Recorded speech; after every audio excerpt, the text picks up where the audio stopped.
नमस्कार मित्रांनो, या नवीन इन्फॉर्मेटिव्ह आणि मनोरंजक व्हिडिओमध्ये पुन्हा एकदा आपलं स्वागत। मित्रांनो, आज आपण महाराष्ट्रातील प्रसिद्ध भंडारदरा धरण याविषयी थोडक्यात माहिती जाणून घेणार आहोत। तत्पूर्वी आपल्या चॅनलला सबस्क्राइब केलेलं नसेल तर अवश्य सबस्क्राइब करा। भंडारदरा धरणास विल्सन धरण असेही ओळखले जाते।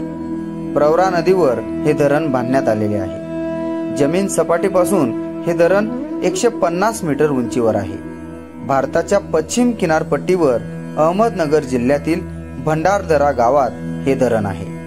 महाराष्ट्रातील प्रमुख धरणांपैकी एक मानले जाते। भंडारदरा धरणाच्या जागेचा शोध 1903 मध्ये आर्थर हिल या इंग्रज अभियंत्याने लावला।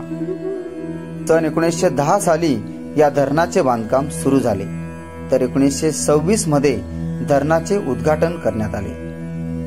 या धरणाचे बांधकाम दगडी प्रकारात मोडते। उंची जवळपास 82.3 मीटर तर लांबी 507 मीटर एवढी आहे। भंडारदरा धरणाचे एकूण क्षेत्रफळ हे 15.54 चौरस किलोमीटर एवढे आहे। तसेच मित्रांनो, धरणाचा वापरण्यायोग्य पाणीसाठा क्षमता जवळपास 3041 लक्ष घनमीटर एवढी आहे।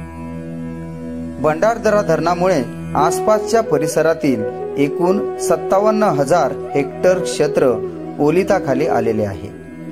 या धरणात जलविद्युत प्रकल्पाद्वारे 10 मेगावॅट पर्यंत वीज निर्मिती सुद्धा केली जाते।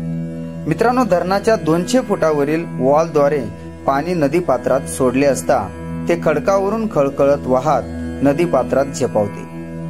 त्यावेळी ते दृश्य एखाद्या भव्य छत्रीसारखे दिसते, म्हणून या धबधब्याला अम्ब्रेला फॉल असे म्हणतात। छत्रीच्या आकाराचे पाणी नदीपात्रात झेपावते तेव्हा पर्यटक भान हरपून ते दृश्य पाहत असतात। धबधब्यातून उडणारे असंख्य तुषार पर्यटकांना चिंब भिजून टाकतात। धरणाच्या भिंतीलगतच एक मोठी बाग तयार करण्यात आलेली आहे। येथून अम्ब्रेला फॉलचा आनंद पर्यटकांना घेता येतो।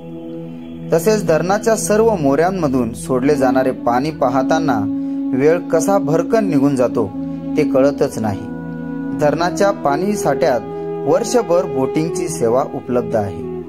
धरणाच्या भव्य व अथांग पाण्यातून नौकानयन करण्याचा आनंद काही ओरच असतो। तर मित्रांनो, महाराष्ट्रातील प्रमुख धरणांपैकी एक भंडारदरा धरण याविषयी थोडक्यात माहिती आपल्याला कशी वाटली कमेंट मध्ये नक्की सांगा। जर आमचा व्हिडिओ आपल्याला आवडला असेल तर आमच्या चॅनलला अवश्य सबस्क्राइब करा।